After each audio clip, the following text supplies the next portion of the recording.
அதுபோல இந்த ஊழியத்துல, இந்த உலகத்துல, இந்த சபை ஐக்கியத்துல நாம எந்த இடத்துல கர்த்தர் வச்சிருக்கிறாரோ அந்த இடத்துல நாம இருக்கணும்.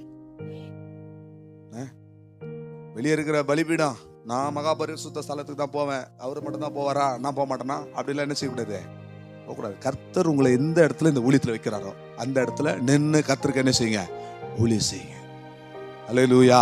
இந்த ஆசரிப்பு கூடாரத்தை விட்டு பிரியாதீங்க. இது எதை காண்பிக்கிறது? ஒரு நடத்திப்புக்கு நம்ம கீழ்ப்படிய வேண்டும் பிரியமானவர்களே. ஒரு நடத்திப்புக்கு என்ன செய்யணும், கீழ்ப்படியணும். மோசேயினுடைய நடத்திப்புக்கு எல்லாரும் என்ன செய்தாங்க, கீழ்ப்படிந்தாங்க. நாம இந்த நடத்திப்புக்குள்ள காணப்படுகிறோம், ஒரு ஐக்கியத்துக்குள்ள நாம் காணப்படுகிறோம். கர்த்தருக்கு ஸ்தோத்திரம். இயேசுவை பிதாவாகிய தேவன் எப்படி நடத்தினாரு? இயேசு சொல்றாரு, நான் சுயமாய் ஒன்றும் செய்யவில்லை, என்னை அனுப்பினவர் என்ன செய்ய சித்தமா இருக்கிறாரோ அதைத்தான் நான் செஞ்சேன். அப்ப இயேசு கிறிஸ்து எந்த இடத்துல வைக்கப்பட்டாரோ அந்த இடத்துல இருந்து அவர் ஊழியம் செய்தார், அவர் சேவித்தார். அல்லேலூயா. ஆண்டவருடைய நாமத்துக்கு மகிமை உண்டாவதாக. இயேசு கிறிஸ்து சொல்றார், என் பிதா என்னை அனுப்பினது போல நான் இப்பொழுது உங்களை என்ன செய்றேன், அனுப்புகிறேன்.